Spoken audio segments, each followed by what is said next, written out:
It's anybody's guess what the Colts are going to do in the NFL draft in a few weeks. But today, we're going to tell you about the prospects that we went to watch work out in person. Let's get to it. You are Locked On Colts, your daily Indianapolis Colts podcast. Part of the Locked On Podcast Network, your team every day.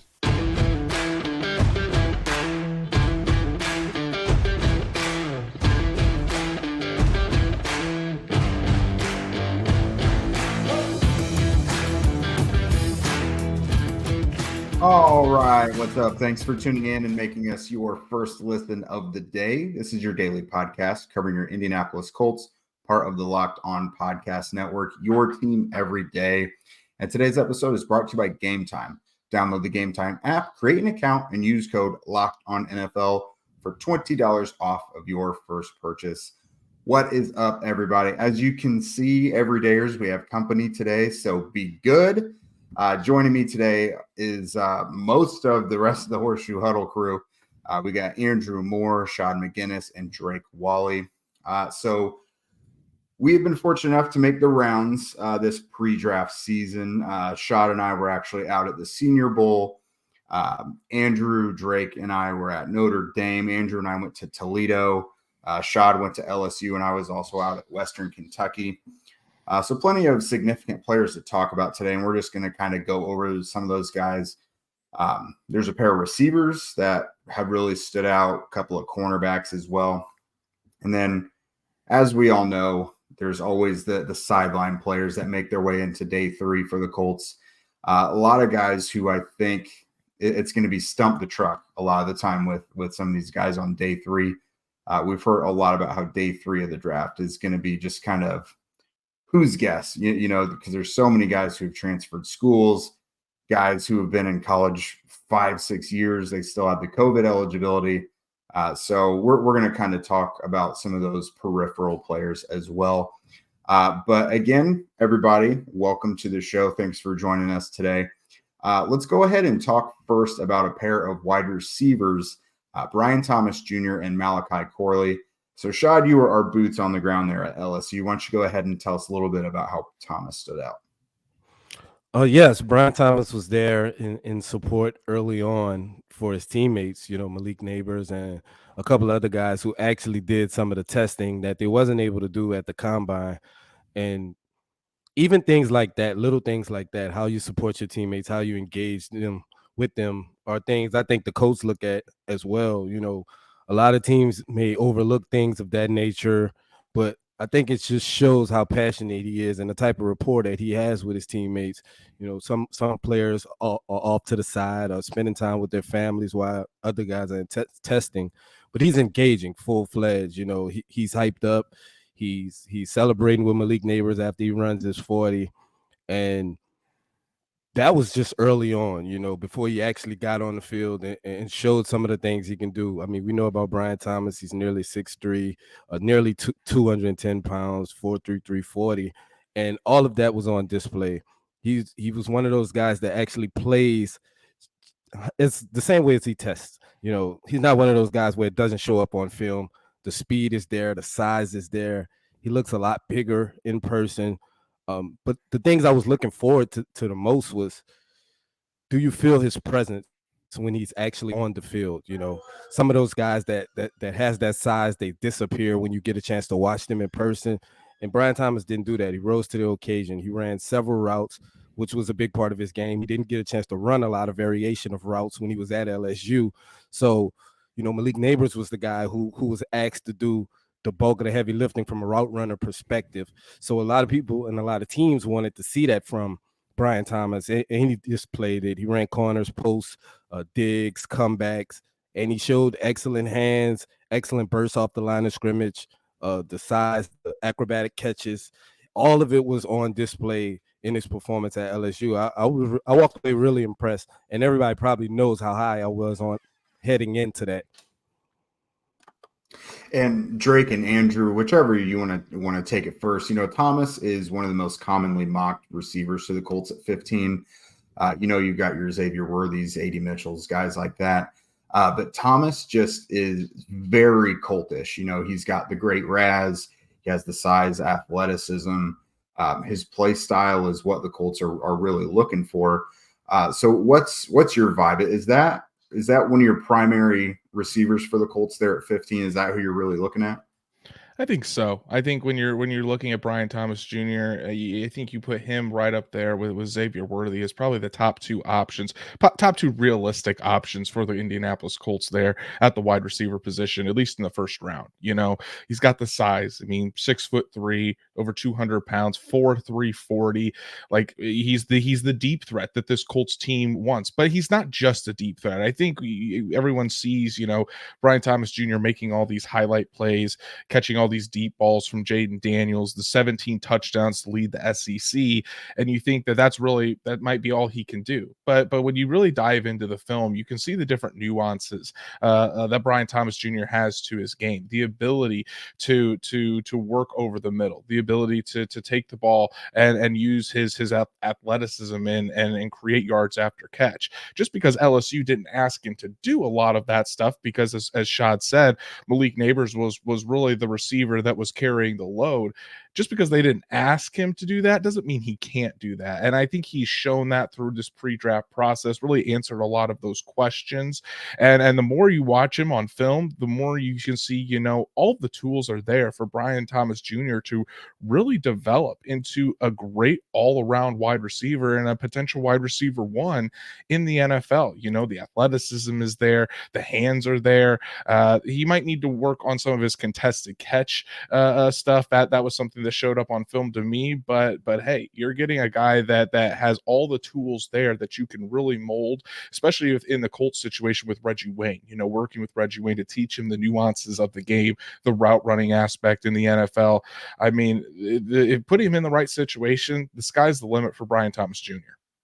Yeah, and luckily for the Colts, I mean, they have time to wait. Alec Pierce is still out there. They're not looking to force anyone's hand right away. Drake, so what do you see when you watch Thomas? Well, I see a guy that really fits Shane Steichen's offense well. I know that Alec Pierce, kind of similar build. Alec Pierce also had kind of similar combine performances, but me and Andrew had talked about this. We do think that Pierce probably doesn't have the ceiling that, Thomas does. Plus, if you look at the combine breakdown, he has short area shake to get open underneath. He's got ability, to get very explosive very quickly. And he's also got great tracking of the ball. You got a deep thrower like Anthony Richardson and a coach who just countlessly keeps saying, explosive this and explosive that. That's a great recipe, and I like how I can't remember. I think it was Andrew that mentioned the realistic options are him and Worthy.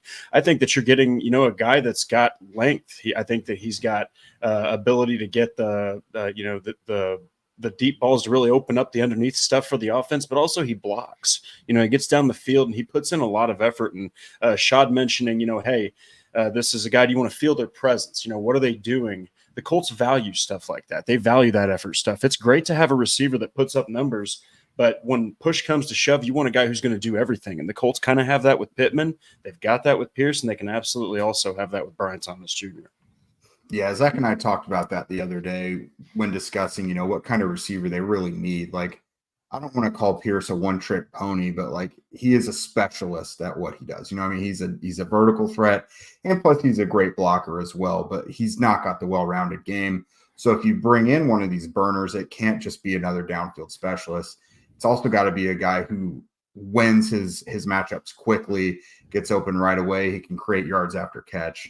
I think, that brings more versatility. So speaking of yards after catch, I went and saw the Yak King, Malachi Corley down at Western Kentucky. That's a guy who he had COVID during the combine, so he wasn't able to work out there, and he wasn't able to meet with a lot of teams either. So he caught up on a lot of that at his pro day. He ran 4.45, I think unofficially. That's what I had for him on his 40. So he answered a big question mark there because being a guy who he got force-fed the ball a lot, like if you watch how Ohio State used Paris Campbell in his final year there, is pretty similar. Like a guy who is able to do a lot of things, but was just force-fed the ball in a lot of like slants, bubbles, really quick stuff. So he ran a really wide variety of routes at the end of it too. So that was good to see. There were some scouts, particularly like from the Steelers, who had him running a few extra routes at the end of the workout just so they could see that he could run it crisply. And I mentioned this after I went there. Steve Smith is like one of his bigger proponents in this draft. And of course, last year, Steve Smith's guy was Josh Downs. So, you make that little connection there. But Corley is definitely, I think, not as likely as Brian Thomas. Corley, of course, would have to be a guy on round 2 or 3. But when you look at rounds really 2 to 4, I think you get a huge hunk of receivers, and Corley is just one of them. I think that would be good for them to get a guy who can stretch vertically. I mean, he's not a burner. He's 4.45, so like it's decent. But the yards after catch is really what you're looking for. But you put him kind of in the mix with like a Xavier Legette and some of these other guys that they're bigger. They're what guys want to emulate in like a Deebo Samuel type. Even Brandon Ayuk. Do you guys, what are your thoughts on Malachi Corley? Because again, obviously the temperature is a little cooler on him than Thomas when it comes to the Colts, but still could be a decent fit. I mean, they had like three or four people out there watching him. Yeah, Corley, to me, is very rare when you talk about the attributes, a guy's best attribute when you're describing a wide receiver and you use contact balance. But the guy just has great balance after he has the ball in his hands. It's such a unique skill set. I know a lot of people go instantly to Deebo Samuel with the way he's used. Cordell Patterson is another guy that I think is used very similarly as Malachi Corley. You just tried to get the ball in his hands. And you can tell Western Kentucky, the plan was just to get the ball to him, in any shape, form, or fashion. So I think he had a lot to prove this offseason as a traditional wide receiver. I think Deebo Samuel is still answering questions about whether he can be a traditional wide receiver in the NFL and how good he can be at that level. And I think Malachi Corley is going to have the same challenge. But I think he did silence a lot of his doubters with the performance that he put on this offseason, because running a 4.45, I think that's slightly faster than what Deebo ran. He shows that he does have that top end explosion, something a lot of people question because everything's just so physical with him, and he has the body for it. But they wanted to know if he can really run away guys. Can you just make guys miss and get upfield against NFL caliber talent? That was the biggest question. So he silenced a lot of people, I think, at the Senior Bowl. He ran some routes. He played really well for what they asked him to do there.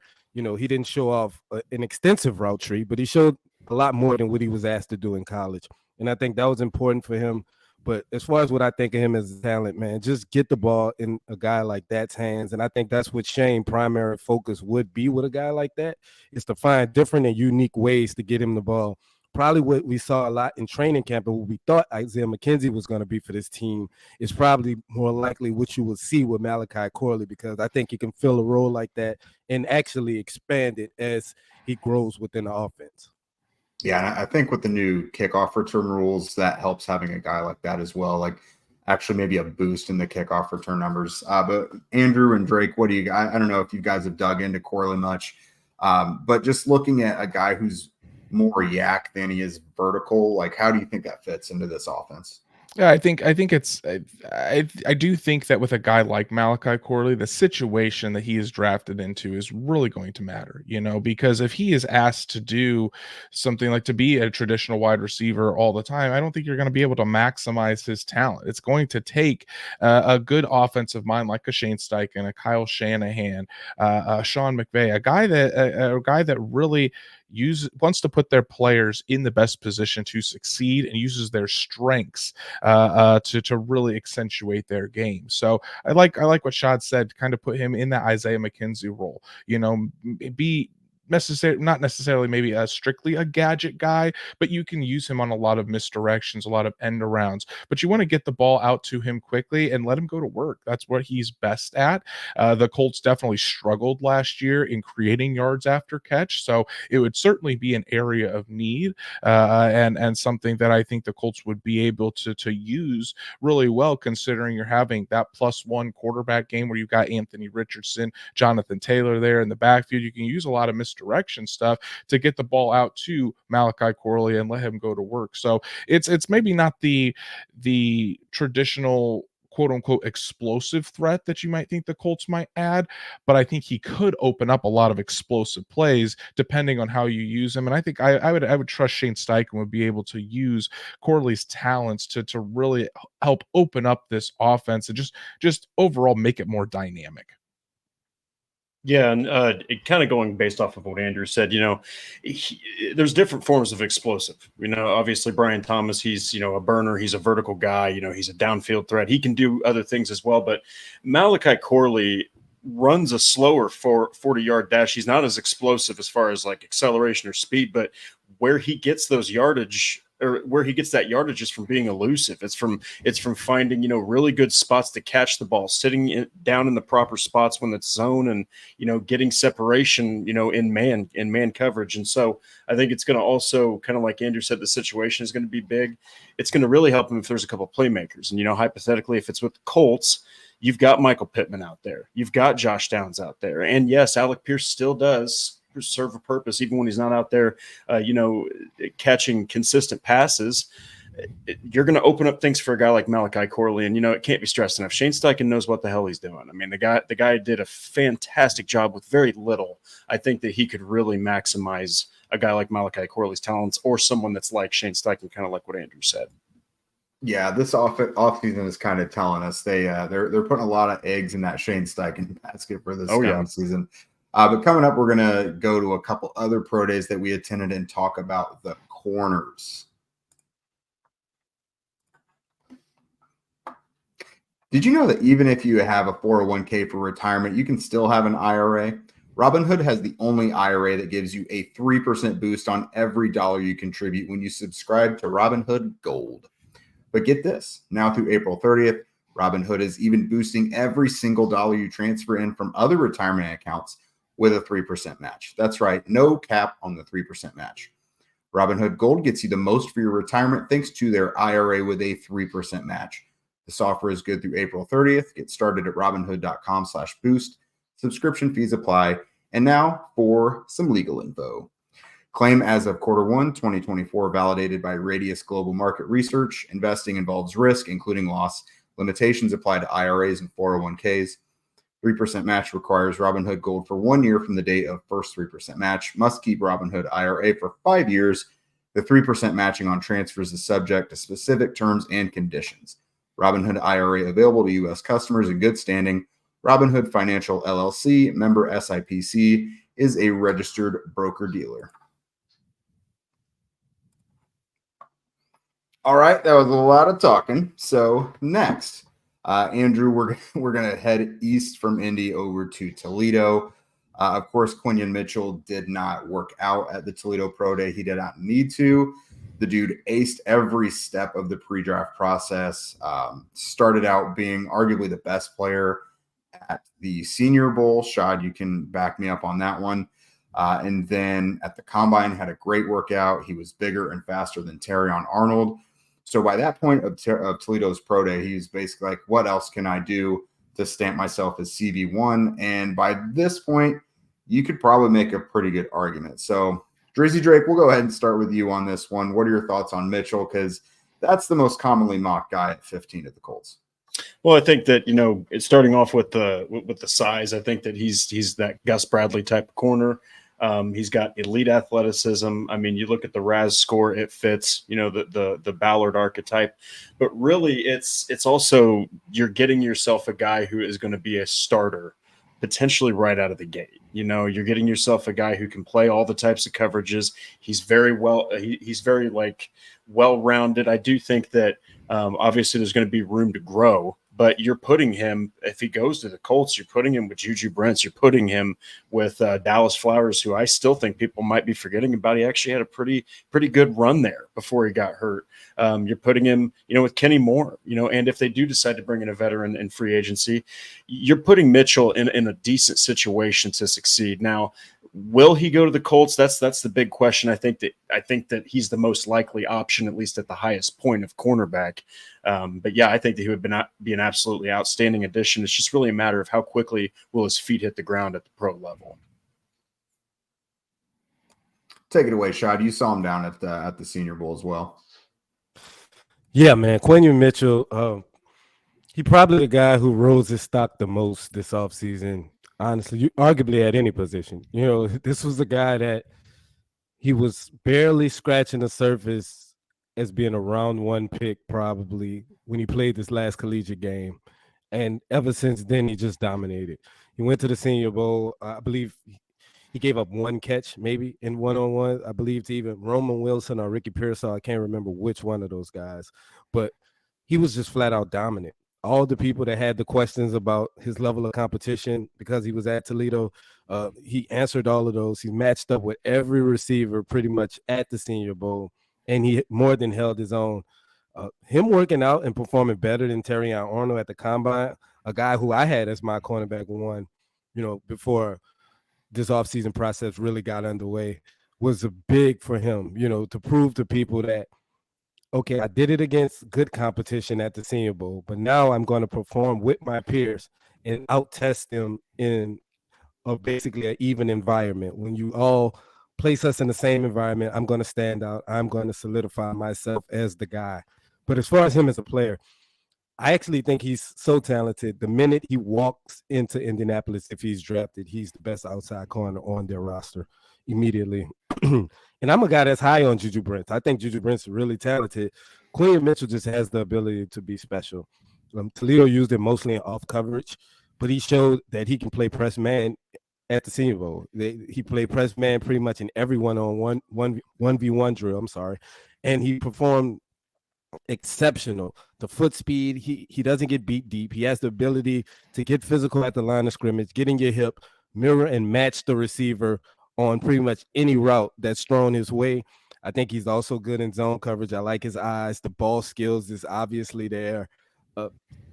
There's not anything else you can want in a corner that Quinion Mitchell doesn't offer. And the only sad part about him performing as well as offseason, he might have played himself out of the Colts draft range, actually. Yeah, it's going to be interesting to see where Mitchell actually falls, because if he is there at 15, it wouldn't surprise me at all if the Colts run up the card theoretically, because not only does, as Drake mentioned, not only does he fit in Gus Bradley's scheme as a good, he plays good in off coverage, plays well at press man, but he fits well with what the Colts already have at cornerback. You look at on the outside with Juju Brents, he's that long cornerback, a guy that is really physical. Maybe not the fastest cornerback, but can certainly gain a lot of ground because of how big he is. Great in run support.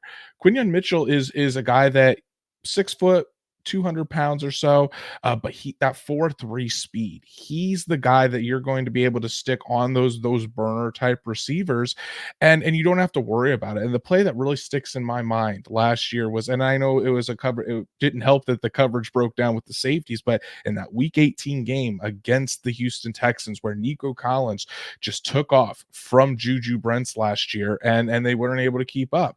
You don't have to worry about that with Quinion Mitchell. You can have a guy over on that other side that has that speed, the ball hawking ability. 6 interceptions the past 2 seasons, over 40 passes defended at his time at Toledo, which is a school record. So he has insane ball skills, and the crazy thing is he still has room to improve. There are still some areas in his technique as far as he turns his hips a little bit early, but he can recover that. At least he showed he could recover in college. It's going to be a little bit more difficult in the NFL, but again, this guy hasn't reached his ceiling. He still has a great ceiling, and he's got all the traits there to be a lockdown corner for the Colts that they really haven't had since Vontae Davis.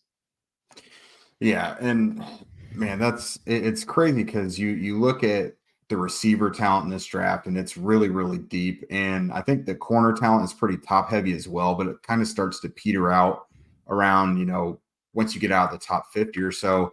But one of those guys who I think makes a really strong case for the top 50, and maybe the Colts pick there at like 46, Cam Hart from Notre Dame. Shad, that's a guy that I know you're really high on. You and I talked right after the Senior Bowl, and you went on a whole thing about him, and all he's done is keep improving his stock.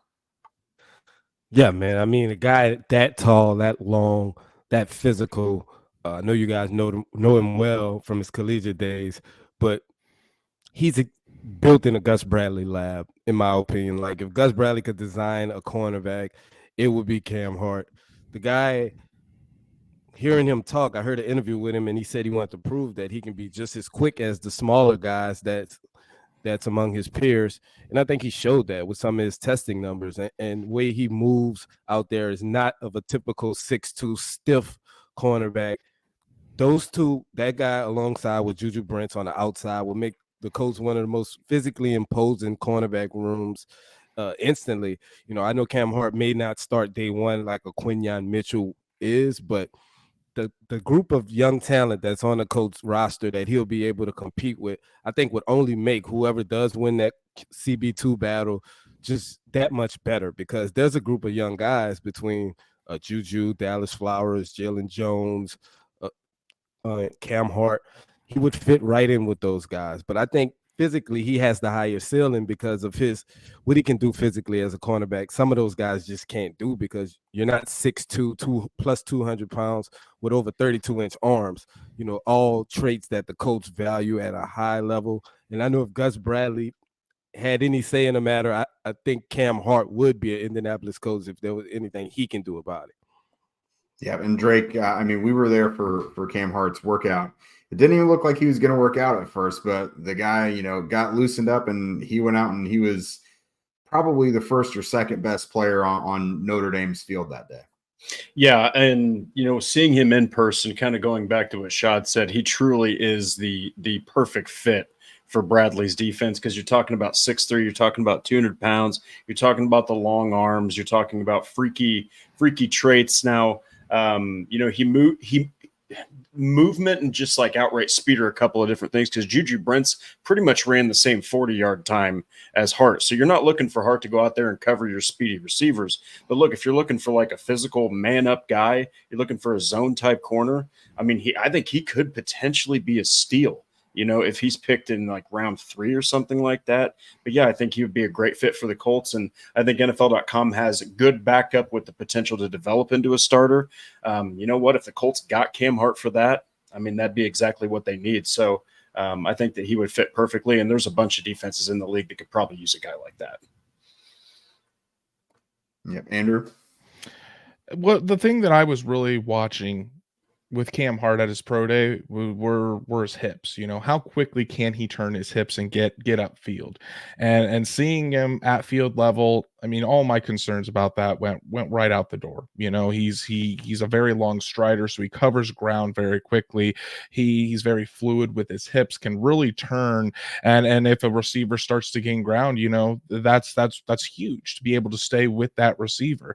So we've seen Cam Hart do that on a physical level. And then the tape really matches too. Some of his best games were at Notre Dame, were up against some of his toughest competition. I go to that game against Ohio State against Marvin Harrison Jr., where some of his best reps of his entire collegiate career came against arguably the best wide receiver in college football, a top 5 pick in this year's draft. So he really thrives on that competition. It brings out the best in Cam Hart. And when you think about, the Legion of Boom days with Gus Bradley back in Seattle, he had those really tough physical cornerbacks on the outside, like you'd probably future Hall of Famer Richard Sherman. You're not comparing Juju Brents and Cam Hart to Richard Sherman, but the body type is there. The long physical guys that can really excel in zone coverage, smart individuals too, that have a really high football IQ, and that's what Cam Hart brings. So the Colts don't go cornerback in round 1 with a Quinyon Mitchell or a Terrion Arnold. Cam Hart in round 2, not bad, not a bad consolation prize in my opinion. Yeah, no doubt. Because I think a lot of us, if we're drawing it up, it's receiver and cornerback in the first 2 rounds, or flip-flop it. Like I think we all would like to see some sort of combination of that, at least through the first few rounds. So coming up, again, we went through the pro day circuit over the last month or so. We've talked about the big guys, but as we know, the draft is 7 rounds. Who are some of the other guys that really stood out to us? Buying tickets to your favorite events should not be stressful. Gametime is the fast and easy way to buy tickets for all the sports, music, comedy, and theater near you. With killer deals on last-minute tickets and their best price guarantee, you can stop stressing over the tickets and start getting hyped for the fun that you're actually going to have. It's the fastest-growing ticketing app in the country for a reason. Get images of your seat before you buy so you know exactly what to expect when you arrive and you don't have some big pillar right in your view. Buy tickets in a matter of seconds as well. 2 taps, you're all set. They're sent directly to your phone so you don't have to get the cold sweats while you're waiting in line and there's 1,000 people behind you. That is never fun. So snag the tickets without the stress with Gametime. Download the Gametime app, create an account, and use code LOCKEDONNFL for $20 off of your first purchase. Terms apply. Again, create an account and redeem code LOCKEDONNFL for $20 off. Download Gametime today. Last-minute tickets, lowest price, guaranteed. Passion, drive, and patience. The formula for winning championships is also what keeps your ride or die alive. eBay Motors has everything you need to maintain your vehicle and level it up to peak performance. Superchargers, roof racks, exhaust kits, LED headlights, a million other things I have no idea about. Whether you're into speed, power, or style, eBay Motors has got you covered. With over 122 million parts for your number one ride or die, you'll always find exactly what you're looking for. And with eBay Guaranteed Fit, your part is guaranteed to fit your ride every time or it's your money back. Because with eBay Motors, you're burning rubber and not cash. With all the parts that you need at the prices that you want, it's easy to make your car the MVP and bring home huge wins. Keep your ride or die alive at ebaymotors.com. Eligible items only, exclusions apply. eBay Guaranteed Fit, only available to U.S. customers. All right, guys. So this one, probably not as much to talk about, but I'll just tell you some of the peripheral guys that really stood out to me throughout some of these pro days. At Notre Dame's pro day, running back Audric Estime, I thought he kind of answered some questions similarly to how Malachi Corley did. He ran a really good 40 time. It was like 4.7s at the combine, but he was in the 4.5s at the pro day. So he looked really good.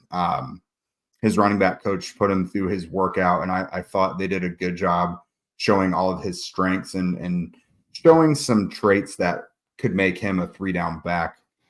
Out at Toledo, linebacker Dallas Gant, I thought had a really good pro day. The transfer from Ohio State, I thought he had a really good field workout in particular, and he did a lot of good things that show up in terms of being a really solid coverage linebacker. Good change of direction, the good hips. He was very quick and fast all over the field. Same pro day. Actually, had 2 other guys at that same pro day. They were kind of local regional invites. Yale wide receiver Mason Tipton. That guy jumped out of the gym, both broad and vertical. He ran a 4.31 in the 40 and was the best receiver of the field workouts as well. He's getting a little bit of NFL interest, so I don't know if he's going to be like a 7th round pick or anything, but he might be a priority UDFA for some teams. And then Youngstown State interior offensive lineman Ryan Johnson. I thought he moved really well out there, had really good feet. So, Shad, I'll go ahead and start with you. When you were out at LSU, obviously that is one of the bigger programs in the country. And they had the stars, Jaden Daniels, Malik Neighbors, Brian Thomas. But was there anyone else that stood out to you? Oh, you're on mute, bud. Sorry about that. But Omar Spates, linebacker for LSU. I believe he measured in at about 6 feet, 6'1", 230. It's pretty solid pro day. Guy actually moves really well. He did some pass rushing drills, what I think is important for the multiple roles of a linebacker. A lot of things that you're asked to do. You want to see change of direction from those guys. You want to see them in pass rush situations. You actually want to see them drop back into coverage as well and cover some ground. So I think he displayed all of that. He showed really, really soft hands when he was throwing the football. And right now I'm looking, kind of trying to see where his projection is, and they have him as a mid to late day 3 guy. And I know sometimes at that point when you're projected to go late day 3, some of those guys prefer to be UDFAs. And if he's one of those guys, then I think he may find his way onto somebody's roster who can contribute immediately in a special teams role. What about you, Drake? Anyone out there at Notre Dame? Yeah, well, first off, Audric Estime looked absolutely fantastic. I don't think that he is even a realistic option for the Colts, but looked like a unit. I did like what I saw with Blake Fisher. He's the other tackle that isn't Joe Alt, but he looked really good in his drills. I do think that he's just a skosh under the athleticism threshold that the Colts need or that they want before they're going to take a depth tackle. I mean, just look at the RAS score for Blake Freeland and then compare it to Blake Fisher. They're quite a bit different, but I did think Fisher showed some good promise. And then Marist Lufau is a coverage linebacker I think could really help Indianapolis out. Saguna Luby also showed some good, I think coverage ability, but I still think Indianapolis needs to solidify that coverage linebacker spot. It's not really Zaire Franklin or EJ's thing. So I think that potentially he might even be an undrafted free agent, but definitely could fit Gus Bradley's defense pretty well. Andrew, close us out, buddy. And I think at Toledo, looking for a coverage linebacker, look no further than Dallas Gant. Jake mentioned it. That field work was very impressive. A guy that could move, and you could see the explosiveness all around the field. Someone that could really cover from sideline to sideline, get to the ball quickly, just look really fluid in his actions. So he's a guy on day 3 that again, he has played up to competition there at Ohio State, went down to the MAC and was first team all MAC there at Toledo. So a guy on day 3 that if you're wanting to come in to start on special teams, kind of the EJ Speed, Zaire Franklin route, start on special teams and kind of develop your game until you earn more snaps on the defense side of the ball. I mean, Dallas Gant is a name to watch out for Colts fans on day 3. Yep, I like that one a lot. So that is it for us, everybody. We obviously went a little long today, but I loved this one, having everybody kind of pour their thoughts into it. We're just a few weeks away from the draft now. And, of course, that means it is Indy Draft Guide time. Zach has been really pushing that today on Twitter. I mean, it's got the work from horseshoehuddle.com on there. I know Andrew's been putting a lot into that lately as well. Pre-order's still open. We're about a week away, I think, from it officially coming out.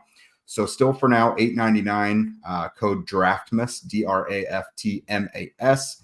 You get access to an essential piece of reading for Colts fans, both before and after the draft, featuring 225 plus in-depth scouting reports, features, and much, much more. I think Zach also went nuts on Build-A-Ballard. I think he went full tilt on that this year as well. So you want to make sure you get your hands on that to catch all that. So yeah, click the link in our show notes to pre-order today as well. And if you don't already, make sure to follow everybody here on social media. It's at Andrew Moore NFL, at Shad McGinnis, and at D Walster Drake. Also be sure to follow at Colts on FN, at Locked On Colts, and also YouTube, wherever you listen to podcasts. You can hear our beautiful voices, see our beautiful faces wherever you want. Just make sure you subscribe, hit notifications, ratings and reviews as well, especially with draft season right now. That helps boost us up the charts, helps us all immensely. So we would definitely appreciate it. And with that, we will see you guys tomorrow.